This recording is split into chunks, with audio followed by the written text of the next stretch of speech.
Përshëndetje zonja dhe zotrinj, ky është edicioni qendror, këtu në ekranin e kanalit 7, ndër të tjera do të ndiqni. Shqipëria hedh një hap tjetër drejt antarësimit duke hapur 4 kapituj të tjerë. Komisionierja e zgjerimit Marta Kos thotë se është bërë përparim breslënës. Socialistët votojnë rregulloren e re të kuvendit, opozita braktis seancën me pretendimin se u shkel kushtetuta. I hapet rrugë ngritjes së 11 komisioneve. Shoqata e gjyqtarëve i përgjigjet akuzave të Ramës, kryeministri po përpiqet të uzurpojë pushtetin gjyqësor. Sulmet ndaj magjistratëve janë vepër penale.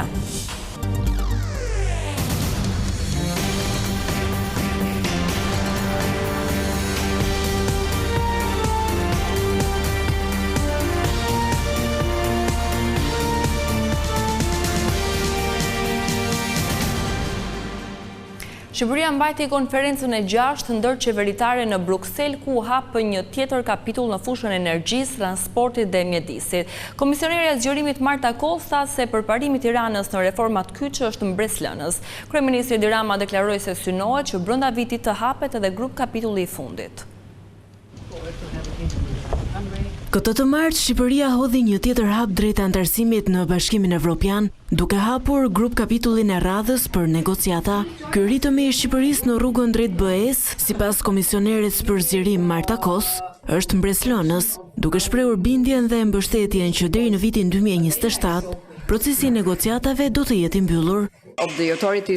Nuk është e lehtë të çelësh kapitujt, por po ashtu është e vështirë edhe t'i mbyllësh. Jemi të sigurt se jemi në rrugë të mbar. Shqipëria duhet të japë rezultate me reforma dhe të sjellë gjithçka që është e nevojshme që të mbyll kapitujt. Vizioni kryeministrit tuaj është të përmbyllim negociatat në fund të vitit 2027. Ne mbështesim këtë vizion, çka do të thotë se në momentin që kemi këtë kandidat kaq të zellshëm, është edhe përgjegjësia jonë që t'i mbështesim me energjinë dhe fuqinë njerëzore në Bruksel. Në konferencën e 6 ndërqeveritare të mbajtur në Bruksel, kryeministri Edi Rama deklaroi se edhe grup kapitulli i fundit do të hapet brenda këtij viti për të përmbushur më pas të gjitha detyrat në të gjitha fushat, të lëna nga Bashkimi Evropian që të hapet drita jeshile për antarësim. Sot çelëm një tjetër grup kapitull. Në fakt, ne kemi çelur 5 grup kapituj në 11 muaj dhe me sa di unë, ky është një rekord. Pres me padurim të çelim grup kapitullin e fundit para mbylljes së këtij viti. Me shpresë do ta bëjmë së bashku. E dim që ka sfida dhe duhen bërë përpjekje, por e dim që nuk ka asnjë rrugë tjetër. Kjo është hera e parë për ne në histori që zgjedhim lirisht me kë duam të martohemi. Jemi martuar me detyrim me perandor të tjerë në të shkuarën. Kjo është një perandori, pjesës së cilës duam të jemi. 4 kapituj të hapur këtë të martë, me të cilët duhet të punojë Shqipëria për të përmbushur direktivat e BE-s, janë politika e transportit, energjia, rrjetet transevropiane, mjedisi e ndryshimet klimatike. Në total, vendi ynë ka çelur 28 kapituj, ndërsa grup kapitulli i fundit i mbetur pa hapur është ai për bujqësinë. Rregulloria e kuvendit është ndryshuar këtë të martë me votën e socialistëve pasi opozita braktisi seancën. Berisha pretendoi se mazhoranca po cënon kushtetutën, por Taulant Balla i kujtoi se ndryshimet të ngjashme janë votuar brenda ditës edhe në vitin 2017. Hapet votimi me elektronik.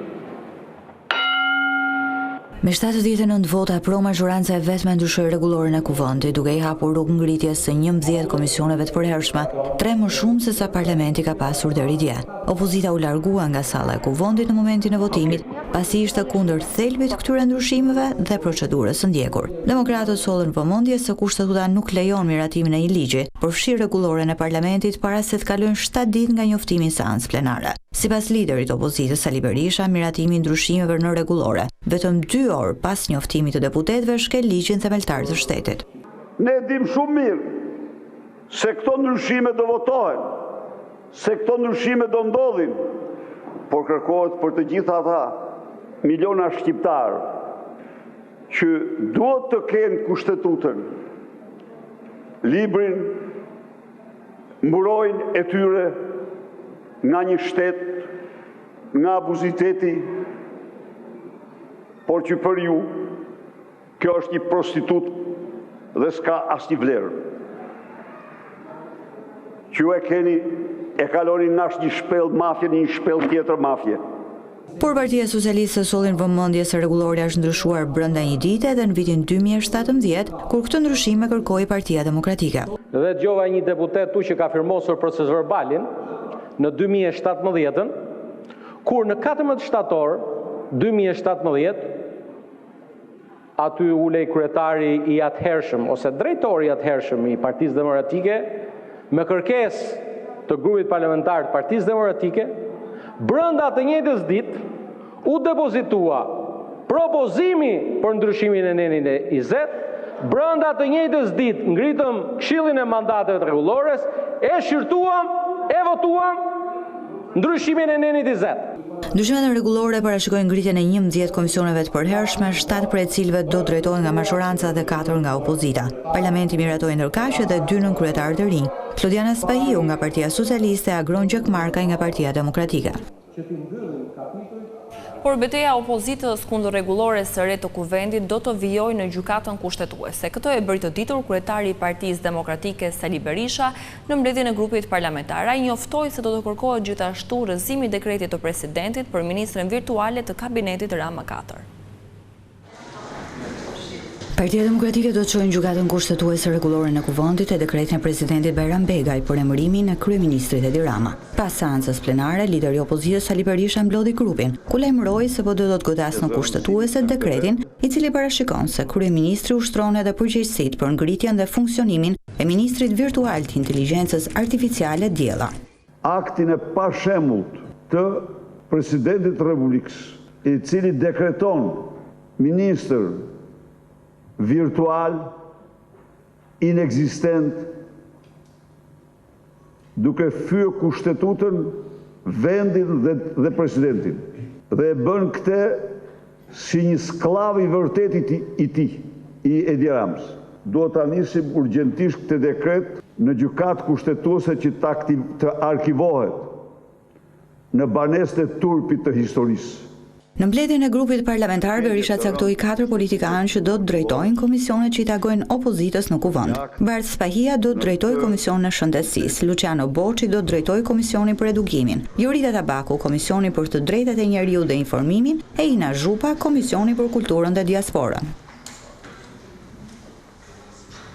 Shoqata e gjyqtarëve i ka dalë në mbrojtje magjistrati që u akuzua një ditë më parë nga kryeministri Edi Rama. Shoqata ka nënvizuar se sulmi është përpjekje për të uzurpuar pushtetin gjyqësor, ndërsa i ka kujtuar shefit të qeverisë dhe pasojat penale.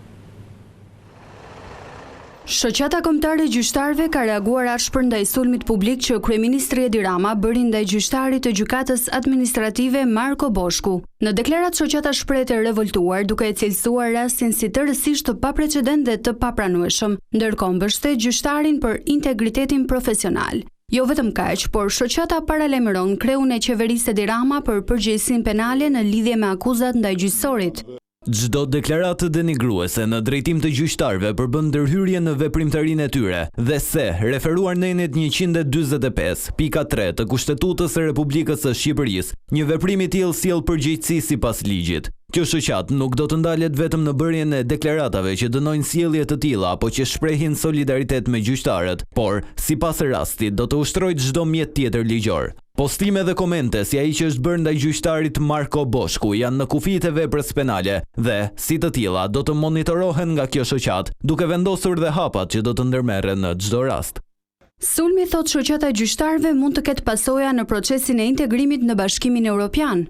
Kjo, pamë-dyshje, është jo vetëm një tentativë për uzurpim të këtij pushteti, por mund të ketë pasoja në procesin e integrimit në Bashkimin Evropian. Parimi i ndarjes së pushteteve është një nga tiparet që dallon një shtet të së drejtës nga një shtet diktatorial, dhe kjo ndarje pushtetesh fillon nga kultura e pranimit të ekzistencës së sferave të kompetencave që nuk të përkasin. Në fund, shoqata e gjyqtarëve apelon Këshillin e Lartë Gjyqësor si dhe ndërkombëtarët që të reagojnë ndaj sulmeve të kryeministrit Edi Rama për togat e zeza. Ish kryebashkiaku i Durrësit Vangjush Dako do të rikthehet në burg. Gjykata e posaçme apelit ka lënë në fuqi dënimin me 2 vite 8 muaj burg të dhënë nga shkalla e parë. Për afro 1 viti Dako ndodhet në arrest shtëpie dhe së fundmi kishte kërkuar ndryshimin e masës së sigurisë. Por këtë të martë apeli dha vendimin përfundimtar dhe Dako si duhet të vuajë dënimin e mbetur në qeli, pasi pjesën tjetër e ka shlyer në paraburgim. Ish kryebashkiaku i Durrësit u arrestuar në qershor të vitit 2023 i akuzuar nga SPAK për shpërdorim detyre në 2 raste.